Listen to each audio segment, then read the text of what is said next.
वैराग्यं च तदाश्रया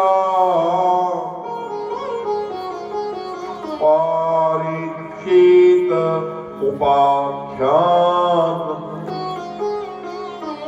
नारदाख्यानमेव।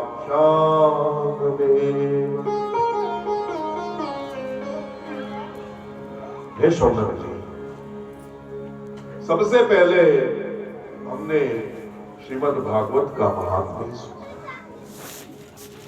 ज्ञान वैराग्य की मूर्छा, भक्ति का नारद जी से मिलन और गोकर्ण आख्यान सुना। पहले स्कंद में हमने भली भांति भक्ति का निरूपण देखा, 24 अवतारों की कथा देखी,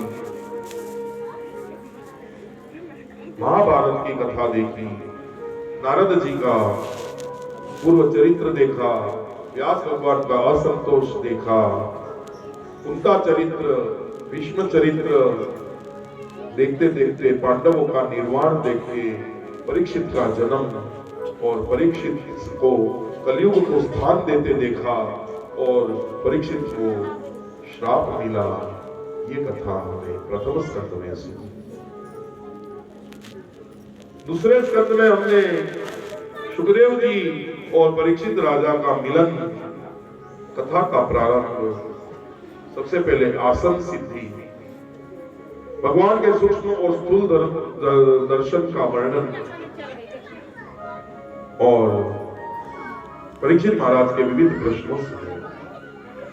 तीसरे स्कंद में पहले विदुर जी और मैत्रेय ऋषि का समागम, सृष्टि की रचना, ब्रह्मा जी की उत्पत्ति, सृष्टि का वर्णन, ब्रह्मा जी द्वारा सृष्टि की रचना हुई और फिर प्रजापतियों के उसमें मनु महाराज की बेटी कदर्प महाराज और देवभूति का चरित्र देखा। चौथे स्कंद में मरीचि आदि 9 प्रजापति की उत्पत्ति, दक्ष राजा का शिव जी से मनोमालिन्य, शिव जी का तांडव, दक्षसार यज्ञ विध्वंस, शिव जी का पार्वती जी से विवाह और ध्रुव चरित्र प्रारंभ हमने चतुर्थ अध्याय में देखा। पांचवें स्कंद में प्रियवत उपाख्यान, प्रियवत के वंश में नाभिदेव, ऋषभदेव आदि के वंश, भरत चरित्र, जड़ भरत की कथा, द्वीप, वर्ष, समंदर, पर्वत, नदियों का वर्णन, ज्योतिष चक्र का विस्तार, पाताल और नरकों का वर्णन हमने पंचम स्कंद में।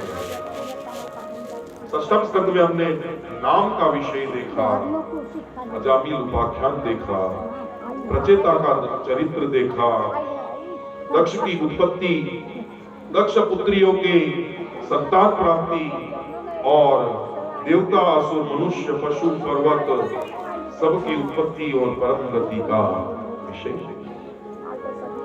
सातवें स्कंद में हमने मुख्यत्वे दैत्यराज हिरण्याक्ष और हिरण्यकश्यपु का चरित्र देखा, असुर के घर पे भक्त प्रहलाद का प्राकट्य देखा और देव शिरोमणि महात्मा प्रहलाद के उत्कृष्ट चरित्र का विवरण सुना।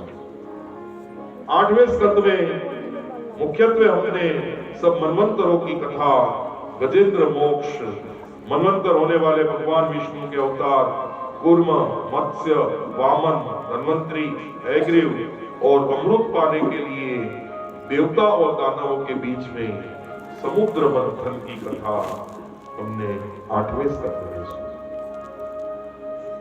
समुद्र मंथन के लिए देवताओं ने बहुत उपाय किए और अमरत्व पाने के लिए अमृत मिलते असुर भागते हैं, तो भगवान मोहिनी रूप से देवताओं को छेतरते, असुरों को छेतरते हैं और देवताओं को अमृत पिलाते हैं। ये सारी कथा हमने 8वें स्कंद में सुनी। 9वें स्कंद में मुख्यत्वे सब राजवंशों का वर्णन है। इक्ष्वाकु, मांधाता, सोबरी ऋषि, ययाति चरित्र आदि चरित्र हमने सुने हैं और उसमें सबसे बड़ा वर्णन भृगु शिरोमणि परशुराम जी का क्षत्रिय संहार और गंगा जी की उत्पत्ति, सगर चरित्र और सगर राजा के वंश में आगे हुए महाराज खटवांगू, खटवांगू के दीर्घबाहु, दीर्घबाहु के रघु, रघु के अज और अज के दशरथ। इस तरह से हमने समग्र राम जी का प्रागट्य और राम जी का उत्कृष्ट चरित्र हमने नवम स्कंद में सुना। दसम स्कंद में हमने पूर्णतः दसम स्कंद उत्तरार्ध और दसम स्कंद पूर्वार्ध करके हमने 2 स्कंदों में पूरा कृष्ण चरित्र हमने सुना। दसम स्कंद पूर्वार्ध में वसुदेव देवकी जी का शादी, देवकी जी के गर्भ से भगवान का प्राकट्य, भगवान का गोकुल में जाना, नंद बाबा के वहां जाना, शंकर भगवान का दर्शन करने आना, पूतना का संहार, सट्टासुर का संहार, तृणाव्रत का संहार और सब असुरों को पीसते हुए वत्सासुर, धिक्कासुर का संहार करते हुए दावानल में गिरी गोपियों के लिए दावानल का पीना, यज्ञ पत्नियों पे कृपा करनी, इंद्र का गर्भ उतारने के लिए गोवर्धन धारण की लीला, गोवर्धन धारण करने के बाद इंद्र शरण में आता है, भगवान का कामधेनु सुरभि गाय और ऐरावत हाथी से स्नान होता है। ये सारी कथा सुनी। ऋतु अनुसार ऋतुओं का वर्णन सुना। शरद ऋतु में भगवान के द्वारा काम को उत्पन्न करना, गोपियों को रास के लिए प्रेरित करना और रासलीला की कथा सुनाई। रासलीला में गोपियों का अभिमान होना, अंतर्ध्यान हो जाना, गोपियों का गोपी गीत गाना, भगवान का फिर से प्रकट होना और गोपियों के साथ महारास करना, महारास में महादेव जी का गोपी के रूप में जाना, ये सारी कथा। तत्पश्चात अंबिका वन में सुदर्शन नाम के अजगर का उद्धार करना, नंद बाबा को वरुण लोक से छुड़ाना, ये कथाएं हमने सुनी है। तत्पश्चात भगवान का अक्रूर जी के साथ व्रज जाना, गोपियों का विलाप, मथुरा में प्रवेश, धोबी का उद्धार, कुब्जा का उद्धार, कवल्या पिंड का उद्धार, चाणूर मुष्टिर आदि का उद्धार करते हुए कंस का उद्धार, भगवान का मथुराधीश होना, गुरु सांदीपनि के आश्रम में पढ़ने जाना, गुरुदेव का मृत पुत्र वापस लौटाना, ये आज सारी कथाएं हमने दसम स्कंद पूर्वार्ध में सुनी। पढ़ के मथुरा आना, उद्धव को प्रेम की दीक्षा देने के लिए व्रज भेजना, गोपियों से संवाद, भ्रमर गीत और उद्धव जी का वापस आना और भगवान का जरासंध के साथ 17 बार युद्ध करना और 18वीं बार रण छोड़ना, द्वारका का निर्माण करना और द्वारका निर्माण करके बलदेव जी के साथ द्वारका में प्रवेश करना, ये सारी कथाएं हमने दसम स्कंद में सुनी। बाद में द्वारका लीला हमने सुनी, भगवान का उत्कृष्ट चरित्र सुना, भगवान की 8 शादियां, 16,100 रानियों के साथ हुई शादियां, लक्ष्मण जी का संवाद और संतति उत्पत्ति, प्रद्युम्न जी का जन्म, अपना सम्रासुर का उद्धार, प्रद्युम्न जी के वहां अनिरुद्ध जी का उद्धार, जन्म और अनिरुद्ध जी की शादी पहले हो चुकी थी, फिर रोचना के साथ शादी, फिर महादेव जी की बेटी उषा के और अनिरुद्ध का मिलन, ये सारी कथाएं हमने दसम स्कंद उत्तरार्ध में। तत्पश्चात भगवान की संतति में बेटों के वहां बेटा आए, भगवान थोड़े बूढ़े हुए, हस्तिनापुर में भगवान का जाना, इंद्रप्रस्थ की स्थापना, दुर्योधन का अपमान, द्रौपदी का अपमान और भगवान का हस्तिनापुर जाके पांडवों को जिताना, युधिष्ठिर जी को हस्तिनापुर का राजा बनाना, ये सारी कथाएं हमने दसम स्कंद उत्तरार्ध में सुनी। 11वें स्कंद में ऋषि मुनियों द्वारा शंकर भगवान और कृष्ण भगवान के यदुवंश को श्राप मिला।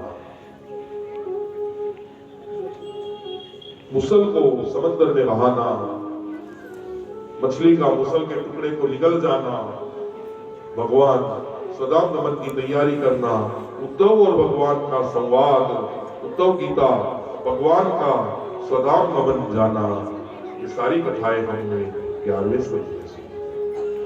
12वें स्कंद में हमने कलयुग का वर्णन सुना, कलयुग के राजाओं का वर्णन सुना, सुखदेव जी द्वारा अंतिम उपदेश सुना। सुखदेव जी उत्तर दिशा की ओर पधार गए, परीक्षित का मोक्ष हो गया, परीक्षित का शरीर समाधिष्ठ हो गया पुष्प से, और जन्मेजय यज्ञ और सांपों को बचाना, मनसा देवी की उत्पत्ति, ये सारी कथा हमने 12वें स्कंद में सुनी। हे शौनक, कलयुग में जो जीव इस ग्रंथ का आश्रय करेगा वो कलयुग से मुक्त हो जाएगा। कलयुग उसका कुछ नहीं बिगाड़ पाएगा। ये ग्रंथ का दर्शन ही इतना उत्तम है तो 7 दिन तक कथा का फल तो तुम पूछो ही। पर वो अब क्या नहीं मिलेगा, वो वक्त रहते थे। सुध जी अपनी कथा विराम की ओर है। अब तक में मैंने आपको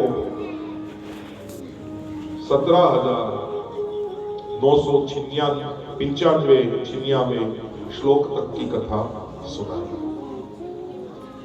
अब ऐसी कथा होती है कि आखिरी 4 जो शरणागति के श्लोक है, ये पहले मैं बोलूंगा, फिर आप बोलेंगे, फिर मैं बोलूंगा, फिर आप बोलेंगे, तब जाके ये 18,000 श्लोक पूरे हुए।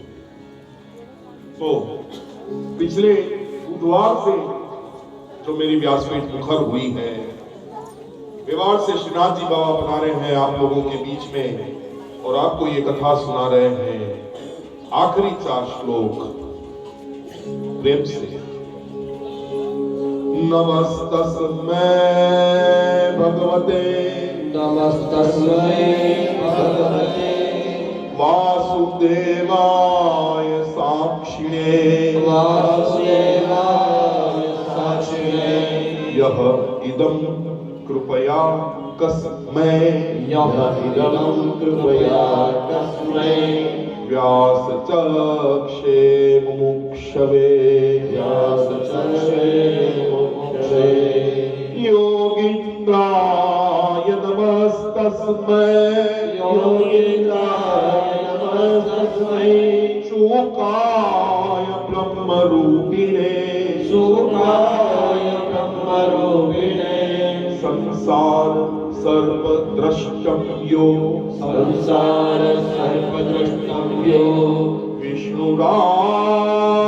विष्णुरात्मुच्यते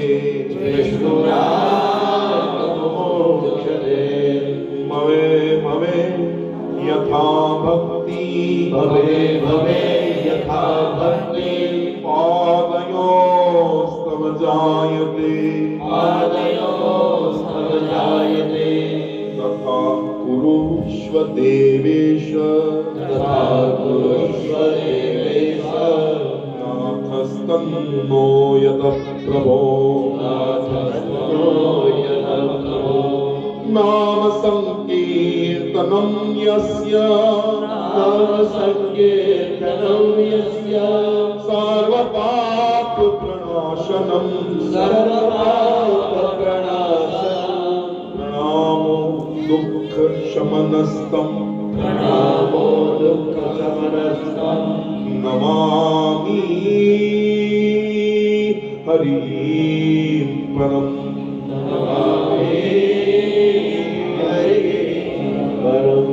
नाम संकीर्तनं यस्य सर्वपाप प्रणाशनं प्रणामो दुःख शमनस्तं नमामि